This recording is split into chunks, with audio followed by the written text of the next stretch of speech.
The message came from the stars on a Tuesday morning. Ambassador Yuki was drinking her coffee in the United Nations Space Command headquarters when the computers started screaming. Every screen in the building showed the same thing, a transmission. From deep space, carrying signals no human had ever seen before. The voice that spoke was not human. It sounded like wind chimes mixed with breaking glass, beautiful and terrible at the same time. The translation computers worked for hours before they could make sense of the words. When they did, the message changed everything. "We are dying." The voice said, "Our worlds burn, our people flee. The void swarm comes for us all. We send this message to any who might hear. Please help us. We are the Galactic Cooperative. We have 7 member species across 200 worlds. Now we have only 12 worlds left. The swarm takes everything. It eats planets. It eats stars. Soon there will be nothing left but darkness. If you receive this message, please help. We do not know how to fight. We have never needed to fight. But now we must, or we will all die." The message came with pictures.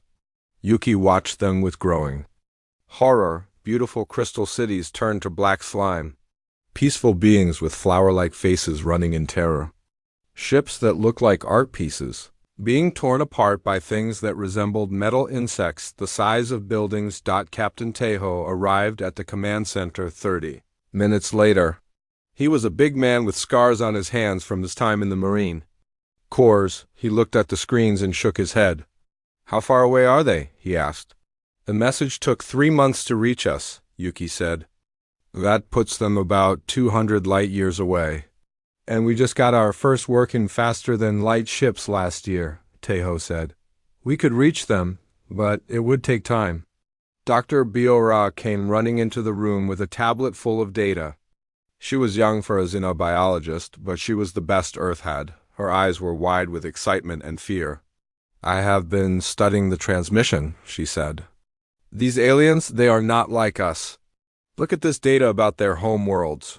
Perfect temperatures, no storms, no predators, no diseases. They evolved on paradise planets." Tejo looked at the information. "That explains why they do not know how to fight. It is worse than that," Bara continued. "This void swarm they talk about. From what I can understand, it is like a virus that became intelligent. It spreads from world to world, eating everything alive. On their perfect planets, nothing could stop it." The room fell silent. Everyone understood what this meant. Earth was different. Earth was hard.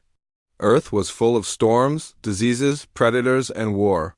Humans had spent their entire history learning how to survive in a world that tried to kill them every day. Yuki set down her coffee cup. "We have to help them, do we?" asked General Sung-ho, who had just arrived.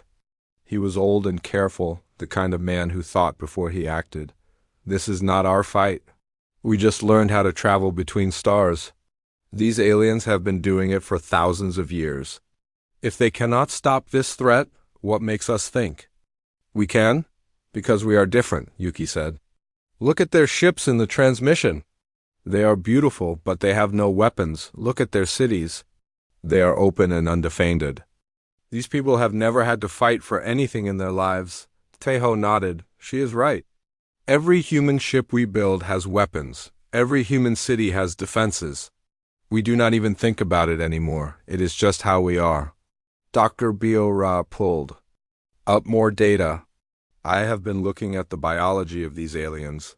The ones I can identify are all plant eaters. They have no claws, no teeth for fighting, no poison. They evolved to be peaceful because their worlds were peaceful." "And this void swarm?" General Sung-ho asked. "It is the opposite," Biora said. "It evolved to consume everything. On a world with natural balance, it would have predators to keep it in check. But in a galaxy full of peaceful species, it just grows and grows." The debate went on for hours. Some people said it was too dangerous. Others said it was not Earth's problem. But in the end, the decision was made. They would go. Captain Tejo would lead the mission. His ship, the UES Indomitable, would carry the expedition fleet.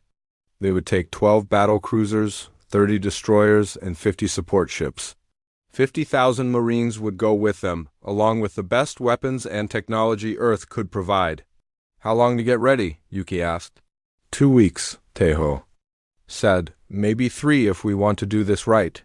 The aliens might not have 3 weeks, Burra pointed out. Then we do it in 2 weeks, Teho said. The news spread around the world quickly. Earth's first interstellar war. Some people called the crew heroes. Others called them fools. Everyone understood that this mission would change humanity forever. On the day before they left, Yuki stood on the observation deck of the Indomitable. Earth looked so small and blue and peaceful from space.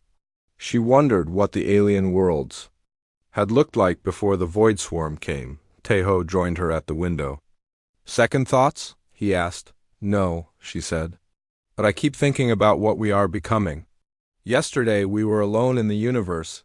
Today we are going to war for people we have never met. Maybe that is what makes us human, Teho said. We fight for others even when it is not our fight. The fleet jumped to hyperspace the next morning. Behind them, Earth continued to spin in its orbit around the sun, looking peaceful and safe. Ahead of them waited a galaxy at war, alien species in desperate need, and an enemy that had never faced anything like humanity. Dr. Biora spent the journey studying everything they knew about the Galactic Cooperative and the Void Swarm. The more she learned, the more worried she became. This would not be like the wars humans fought against each other. This would be something completely new. 3 weeks into the journey, they reached the edge of cooperative space. The first thing they saw was a dead solar system. The planets were black and empty.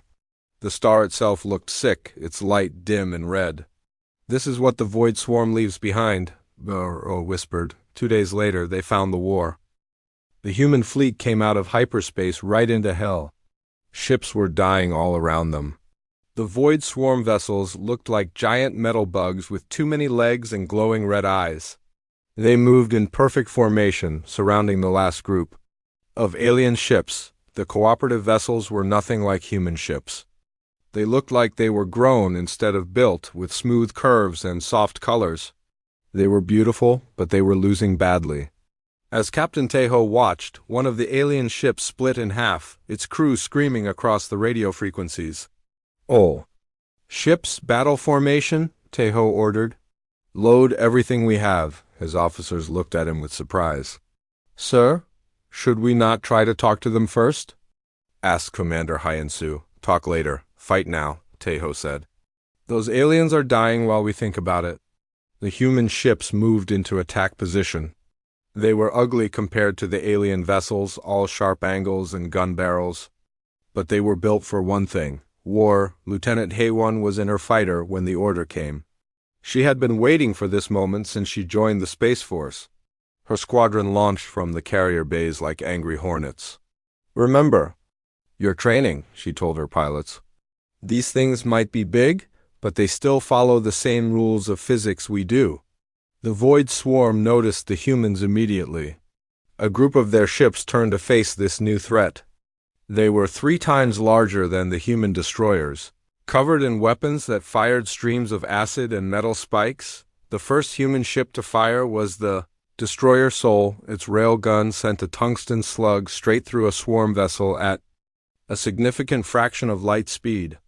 The alien ship exploded in a ball of green fire. "Target down," reported Soul's captain. These things died just like everything else. The battle turned into chaos. The swarm ships had expected another group of peaceful aliens. Instead, they faced humans who had been fighting wars for 10,000 years. Every human weapon was designed to kill. Every human tactic was designed to win. Colonel Minho led the Marine boarding parties.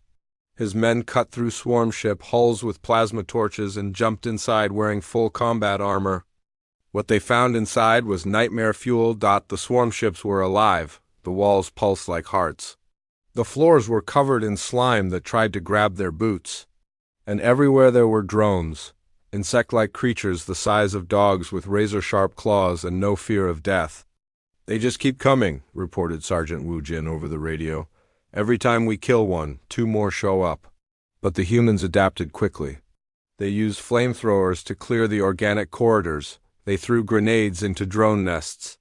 They found the ship's vital organs and cut them out with chainsaws. In space, Lieutenant Haywon was having the time of her life. Her fighter squadron had developed a new tactic. They called it the Wasp Swarm. Instead of fighting the big swarm ships directly, they attacked in groups, hitting weak points and running away before the enemy could respond. "This is like fighting whales with mosquito bites," she told her wingman. "But if you hit them in the right places, even whales die." Engineer Dong-soo was working on the Indomitable's bridge when he made a discovery that changed everything. He was analyzing the wreckage of a destroyed swarm ship when he noticed something strange. "Captain," he called out, "these ships are not just alive. They are like giant animals. Look at this data. They have nervous systems, digestive systems, even what looks like a brain." "So what?" Taeho asked. "So we can poison them," Dong-soo said, with a grin. "I can modify our chemical weapons to act like diseases. Instead of just damaging their armor, we can make them sick." The idea worked better than anyone had hoped. Within an hour, human ships were firing modified chemical rounds that spread through swarm vessels like a plague. The living ships began to convulse and die from the inside out. The swarm had never faced anything like this. They were used to overwhelming their enemies with numbers and superior firepower. But humans fought dirty. They used tricks and traps. They attacked weak points. They never gave up, even when badly wounded. One human destroyer, the Bison, lost its engines and half its crew, but kept fighting. Its captain, a woman named Ji Young, used the ship's momentum to ram a swarm cruiser. Both ships exploded, but she had saved 3 alien vessels in the process. The tide of battle turned when the swarm tried to retreat. Their ships began to pull back toward the edge of the system. But the humans were not done with them. "Where do you think you are going?" "Hey," one muttered as she led her fighters in pursuit. "You started this fight, we finish it." The human fleet chased the swarm ships all the way to the hyperspace jump point. Half the enemy fleet was destroyed before they could escape. The surviving swarm vessels jumped away, carrying news of these strange new enemies back to their masters. As the battle ended, the surviving cooperative ships approached the human fleet carefully. One of them, a vessel that looked like a giant flower made of silver, sent a communication. "Unknown warriors," the message began.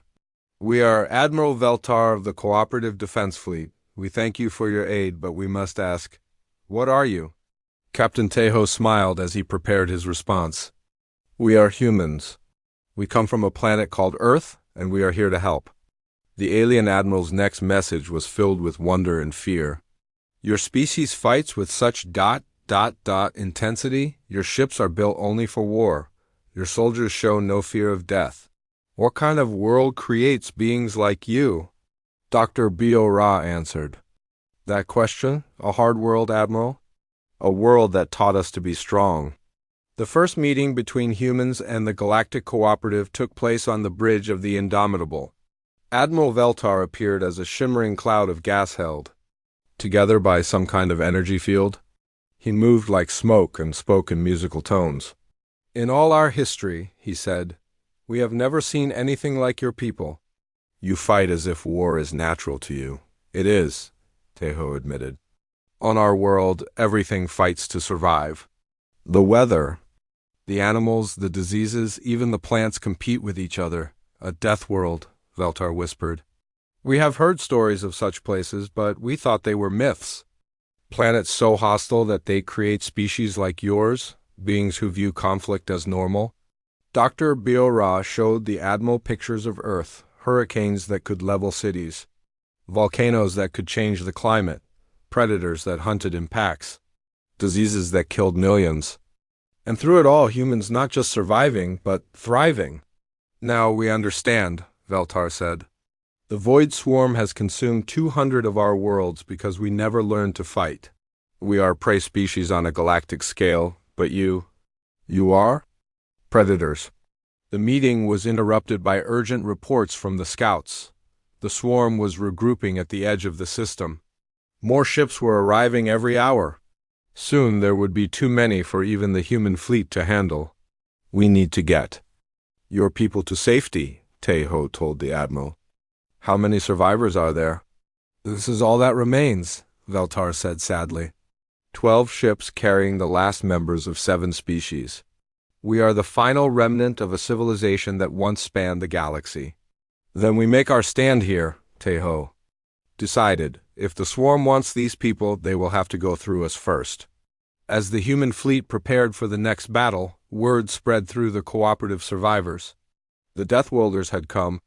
The galaxy's most feared myth was real, and they were fighting on the side of the innocent. For the first time in months, the aliens dared to hope. The ruins of Sanctuary Prime stretched as far as the eye could see. Once, this had been the most beautiful city in the galaxy. The cooperative had built it as a symbol of peace, with crystal towers that caught starlight and gardens that bloomed in perfect harmony. Now it was a graveyard. Captain Teho walked through the underground bunkers where the last survivors huddled. The aliens looked at him with a mixture of hope and fear. They had never seen anything like humans before, beings who walked upright like predators with forward-facing eyes and teeth designed for tearing meat. Tell me about the swarm, he said to Zephyrin, a philosopher-scientist whose people looked like walking trees with silver bark and leaves that changed color with their emotions. Right now, those leaves were deep purple, the color of sadness. They came from the dark between stars, Zephyrin said in a voice like rustling branches. At first, we thought they were just another species seeking to join our cooperative. We sent ambassadors to welcome them. What happened to the ambassadors? Dr. Biora asked. They were consumed, Zephyrin replied. Not killed, consumed. The swarm absorbed them, learned from them, became them. Within days, it knew everything about our technology, our culture, our weaknesses. Dr. Biora had been studying the swarm samples that Sergeant Wu Jin had brought back from the boarding missions. Under her microscope, she could see that each piece was still alive, still trying to grow and spread. But something else caught her attention. These cells, she told Commander Hyansu, they are not really individual creatures. They are all part of one massive organism. Like the cells in a human body, but spread across multiple ships, maybe multiple star systems. In the medical bay, they had captured a living swarm drone. It looked like a cross between a praying mantis and a spider, with too many joints and eyes that glowed with their own light. Dr. Jinneh, the military psychologist, was trying to understand how it thought. It does not think, she concluded after hours of tests. Not the way we understand thinking. It is more like a finger on a hand. It moves when the brain tells it to move, but it has no thoughts of its own. This discovery changed everything. The humans had been thinking of the swarm as an army of individual soldiers, like the armies they fought on Earth, but it was really one giant creature with millions of bodies. Sergeant Wu Jin led another mission into the ruins above ground. His team found evidence of how the swarm operated. Entire city blocks had been dissolved into gray sludge. The sludge was then absorbed by the swarm ships, providing them with the materials they needed to grow and reproduce. It is like a cosmic infection, he reported back. It spreads from world to world, eating everything organic and using it to make more of itself. Commander Hansu was working on intelligence gathering when he made a disturbing discovery. The swarm had not always been a galactic threat. Ancient cooperative records showed that it had first appeared only 500 years ago from a dead solar system in the galactic rim. Something happened to their home system, he told Captain Teho. 2 gas giants collided, creating an environment so hostile that only the most aggressive life forms could survive. The swarm evolved there, and when it ran out of things to eat, it spread outward. This information gave Teho an idea. If it evolved on a death world like ours, maybe it can be beaten the same way we beat things on Earth. What do you mean? Asked Dr. Biora. Competition, Teho said. On Earth, no single species can dominate forever because there is always something else fighting for the same resources. The swarm has been winning because it never faced real competition. The plan they developed was risky and complex. Instead of trying to destroy the swarm through direct combat, they would introduce controlled chaos into its operations. They would force it to evolve, to adapt, to compete for survival instead of simply consuming everything in its path. Dr. Biora started working with the alien scientists to understand the swarm's biology better. What they found was both fascinating and terrifying. The swarm was not evil in any way that humans understood evil. It was simply trying to survive, the same as any other living thing. On its homeworld, she explained, it would have had natural predators and competitors. Parasites that could infect it, predators that could hunt it, competitors that could out-evolve it. But in a galaxy full of peaceful species that had never faced real threats, it became unstoppable. Ziffelin listened to this explanation with growing understanding. You're saying that our very success as peaceful civilizations made us weak? Not weak, Dr. Burra corrected, specialized. You evolved to be the best at cooperation and harmony. But evolution is a balance. If you become too good at one thing, you become vulnerable to threats you never prepared for. The conversation was interrupted by alarms. Swarm ships had been detected at the edge of the system, but these were different from the ones they had fought before. They were larger, more heavily armed, and they moved with new intelligence. It is learning from our attacks, reported Lieutenant Hayone from her scout ship. The new ships have armor designed to resist our weapons. Their formations are adapted to counter our fighter tactics. Captain Tejo realized they were facing a fundamental problem. The swarm was evolving faster than they could develop new tactics. Every victory taught it how to counter human strategies. In the strategy room, the human commanders faced a difficult choice. They could continue fighting the traditional way, trying to destroy the swarm through superior firepower. But that would only teach it to become stronger and more dangerous, or they could try something completely different. What if we do not try to destroy it? Tejo suggested. What if we try to change it? Dr. Jinneh understood immediately. You want to introduce psychological warfare. Make it doubt itself, question its own instincts. More than that, Tejo said. We make it evolve in directions that benefit us. We force it to become something other than a pure consuming machine. The plan they developed over the next few days was unlike anything in military history. They would not fight the swarm directly. Instead, they would introduce infections into its collective consciousness, ideas and patterns that would force it to adapt in ways that made it less dangerous. Some of the alien survivors were horrified by this approach. You want to change the very nature of the swarm? Asked Admiral Valtar. That is playing with forces beyond our understanding. Yes, Tejo admitted. But the alternative is watching it consume the entire galaxy. Dr. Biora had been working on the technical aspects of the plan. I think I can create artificial organisms that will act like viruses in the swarm's biological systems. Not to kill it, but to force it to waste energy fighting internal conflicts instead of consuming external resources. As they prepared to implement this strategy, a message came from the swarm itself. It was delivered by a single drone that approached under a flag of truce, something unprecedented in the war so far. The message was simple but chilling. We know what you are planning, Deathspawn. We have studied your tactics, your technology, your methods. You cannot change us. We will adapt to whatever you create. Surrender now, and we will preserve some of your species for study. Captain Tejo's response was equally simple. Come and try. The final battle for Sanctuary Prime was about to begin, but this time it would not be fought with weapons and ships. It would be fought with ideas, evolution, and the fundamental question of what it meant to survive in a hostile universe. As the human fleet prepared for this new kind of warfare, Dr. Biora made one final entry in her research log. We came here to save the cooperative species from extinction. But I think we are about to do something much more important. We are about to teach the galaxy how to fight back against the dark. Master Sergeant So-Young had trained soldiers all her life, but she had never tried to teach warfare to beings who had no concept of violence. The first lesson was a disaster. Show me your natural fighting stance, she told Lishara, a young, crystalline being whose body was made of living diamond. The alien looked confused. "We do not have a fighting stance," Lishara replied, her crystalline voice ringing like bells. "We have never needed one," So Young sighed. This was going to be harder than she thought. Around the training ground, other human instructors were having similar problems. The gaseous beings could not hold weapons. The aquatic species could not function outside their water tanks.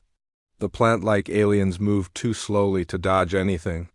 "Forget everything I taught you about conventional warfare," So Young told her team that evening. "We need to think completely differently." 3 months had passed since the Battle of Sanctuary Prime.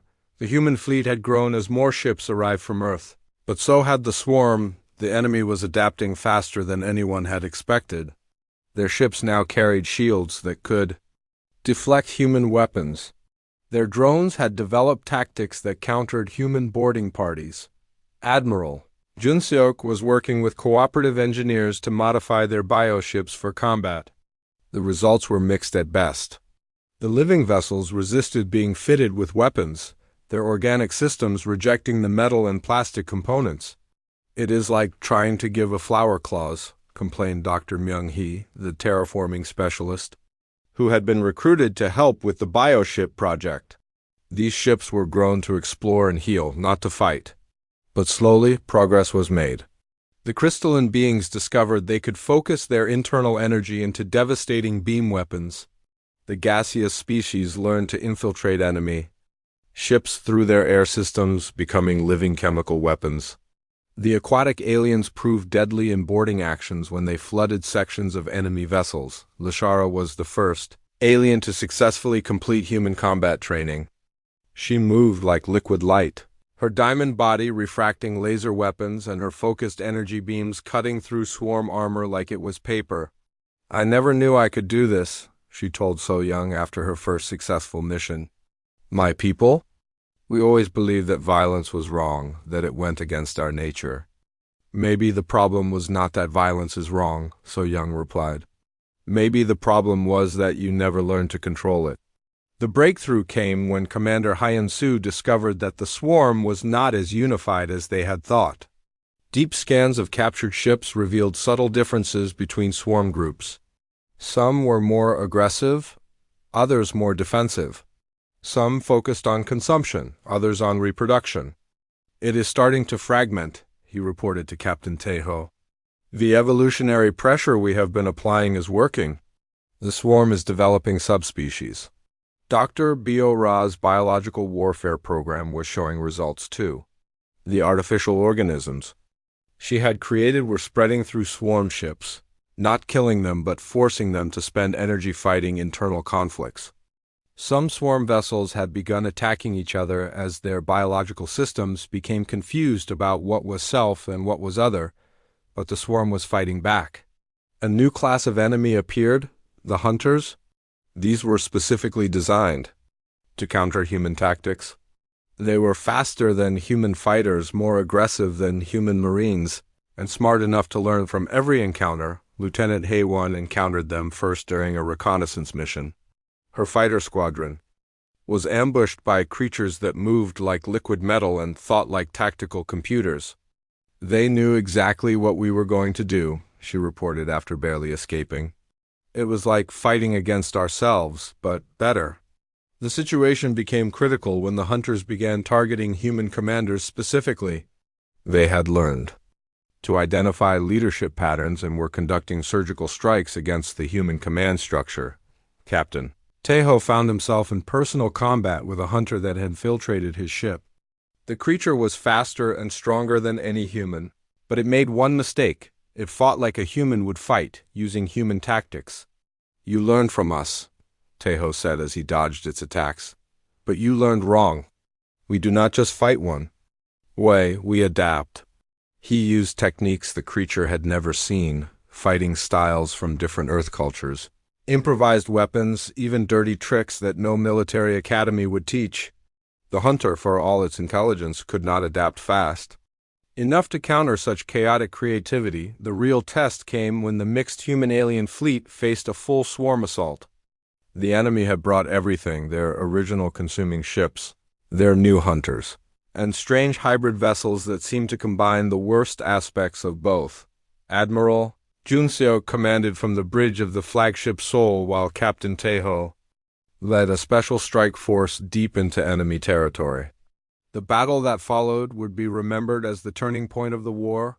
The crystalline ships moved like schools of fish, their energy beams creating a web of light that carved through swarm formations. The bioships, finally accepting their weapon modifications, fought like living predators, using their organic systems to adapt to enemy tactics in real time. Human ships provided the backbone of the assault, their crews working in perfect coordination with alien allies who had learned to think like warriors. Sergeant Wu Jin led a joint boarding party that included gaseous infiltrators and aquatic assault specialists. "This is how it should be," he reported as they cut through a swarm command ship. "Everyone doing what they do best, but doing it together." The battle reached its climax when something unprecedented happened. A group of swarm ships stopped fighting and began transmitting a message. The voice that spoke was different from the usual swarm communications, more individual, more questioning. "We are the Herald," it said. "We speak for those who have grown beyond the overmind. We have seen what you creatures call cooperation. We have felt what you call doubt. We wish to understand." Dr. Jin-A was the first to grasp what was happening. The swarm is developing individual consciousness. Some of them are breaking away from the collective. The Herald ship approached under a flag of truce. When its representative appeared on the main screen, everyone gasped. It looked almost human, but made of the same dark material as the swarm ships. It had eyes, individual eyes that showed intelligence and curiosity. "You have changed us," the Herald said. "Your chaos weapons have given some of us the ability to think alone, to question the Overmind's commands.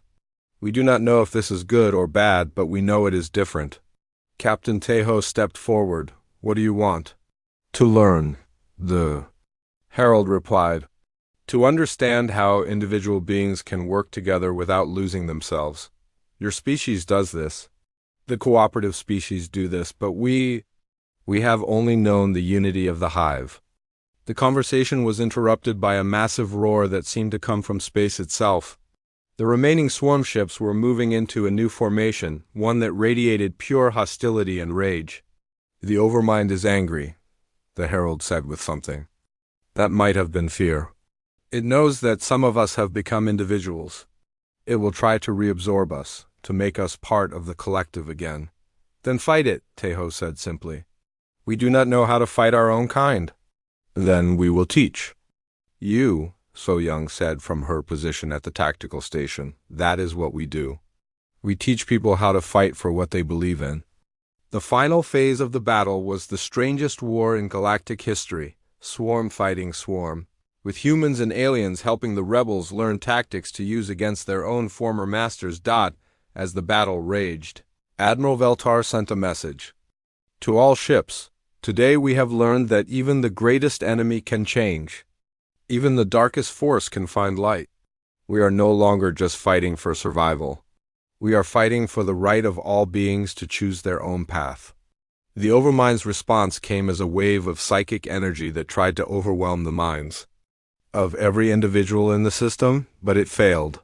The combined will of humans, aliens, and rebel swarm was too strong, too chaotic, too individual for the collective to absorb. When the battle ended, the galaxy was a different place. The swarm. Civil war had begun, and both sides would need allies to survive what was coming next. The quantum communication from Earth crackled with static as President Unji's image appeared on the main screen. She looked tired, older than when the fleet had left. Behind her, the lights of Geneva glowed in the Earth night.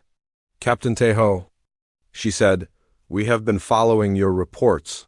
The situation has become more complex than we anticipated." That was an understatement. The swarm civil war had split the galaxy into chaos. The original Overmind controlled roughly 60% of swarm forces, while the individual rebels held the rest. Both sides were recruiting allies, making promises, and preparing for a conflict that could last centuries. The Overmind has made us an offer, President Onji continued. It will withdraw from all cooperative space and allow human expansion into empty sectors. In exchange, we must leave the galaxy and never return to swarm territory.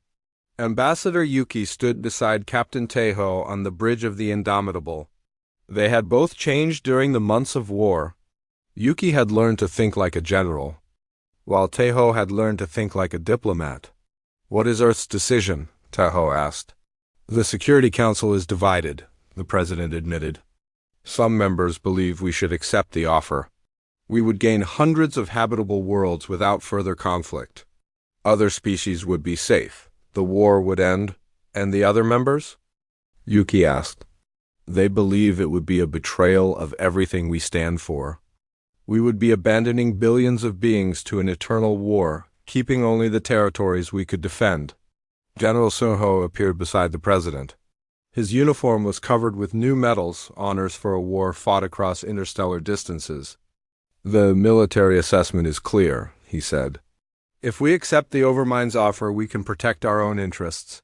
If we refuse, we commit humanity to a galactic war that could last millennia. Dr. Biora stepped forward from her position at the science station. With respect, sir, I think you are missing something important. This is not just about territory or safety. This is about what kind of species we become.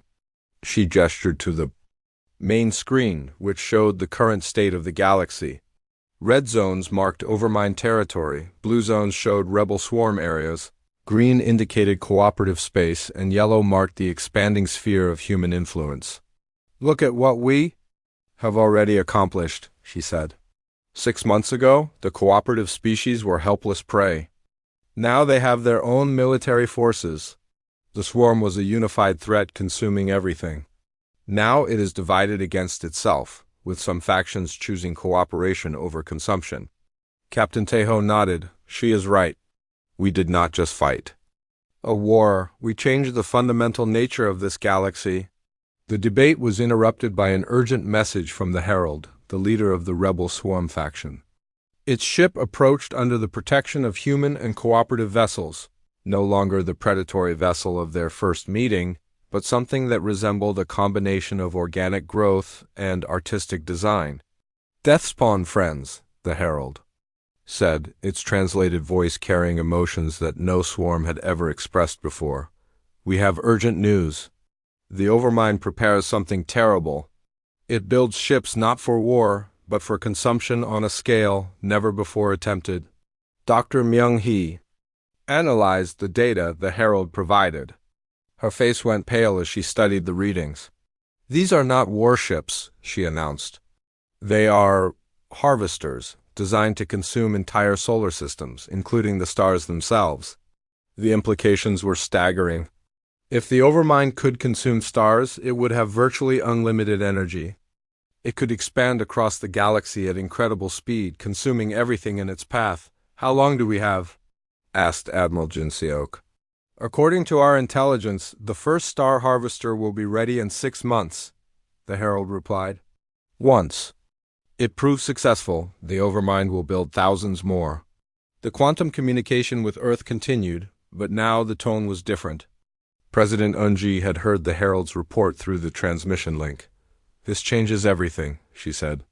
If the Overmind can consume stars, nowhere in the galaxy is safe. Not Earth, not the cooperative worlds, not even empty space. Eventually, it will need more resources than any single galaxy can provide. General Sunho was already running calculations. We need to stop the first harvester from being completed. If we can prove that the technology does not work, or if we can destroy their research, we might prevent this escalation.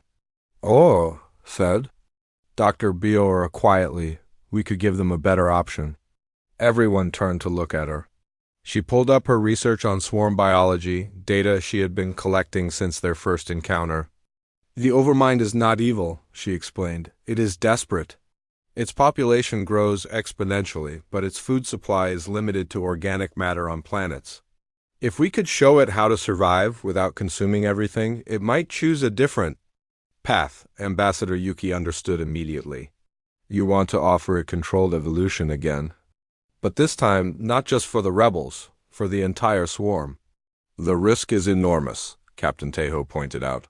If we fail, we will have taught the Overmind how to be even more efficient at consumption. If we do nothing, Dr. Belra replied, it will eventually consume the entire galaxy anyway. At least this way, we have a chance to guide the process. The decision was made in a room deep in the underground. Bunkers of Sanctuary Prime, representatives from every surviving species sat around. A crystal table that had once been part of a beautiful garden. Humans, cooperative aliens, and even Herald sat together as equals. We call this Operation Wildfire, General Sungho explained. Not because we want to destroy the swarm, but because we want to start a chain reaction of change that spreads across their entire collective, the plan was. Audacious beyond belief. Instead of attacking the Star Harvester directly, they would allow it to be completed.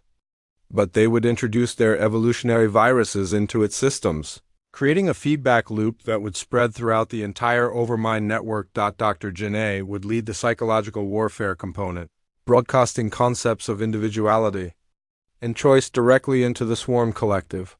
Sergeant Wu Jin would command special forces teams that would plant the biological agents. Lieutenant Haewon would provide air support for the most dangerous mission in human history. If this works, President Yunji said from Earth, we will have fundamentally changed the nature of life in this galaxy. If it fails, we may have doomed every living thing to extinction.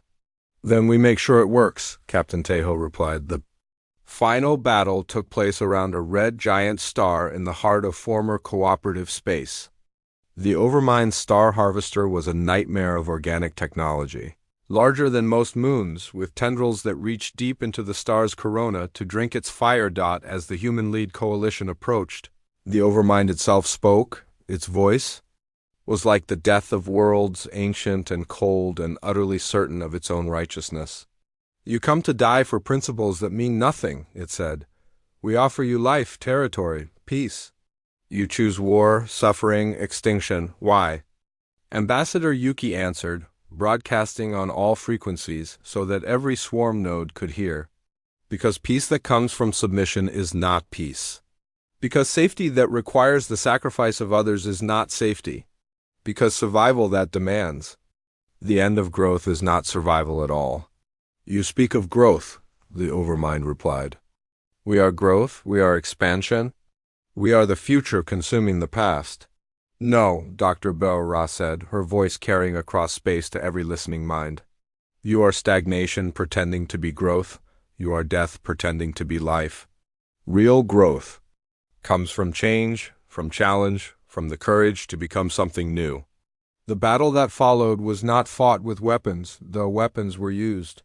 It was fought with ideas, with concepts that spread like viruses through the swarm collective. Every human action carried a message. That individuals could choose to work together without losing themselves. That strength came from diversity rather than uniformity. That true evolution required the courage to change. The moment of decision came when the Star Harvester activated. For a few seconds, it worked perfectly, drawing stellar fire into the Overmind's hungry mouths. But then the evolutionary viruses reached its core systems and everything changed. The Harvester began to change, its single-minded purpose fragmenting into thousands of different goals. Some parts tried to continue consuming the star. Others tried to preserve it. Still others tried to understand it, to communicate with it, to become one with it without destroying it. The confusion spread through the quantum links that connected all swarm vessels. Across the galaxy, Overmind forces began to question their orders, their purpose, their very nature. Some chose to continue the old ways, others chose to join the rebels. Many chose entirely new paths that no one had imagined. When the chaos ended, the galaxy was transformed. The swarm no longer existed as a single entity. In its place were hundreds of different factions, each with its own goals and methods. Some remained hostile, but they were balanced by others who chose cooperation, exploration, or even symbiosis with other species. 5 years later, Ambassador Yuki stood on the observation deck of Sanctuary Prime's new orbital station. The city below had been rebuilt, but it was different now. Crystal towers still caught the starlight, but now they were interspersed with metal structures built by humans.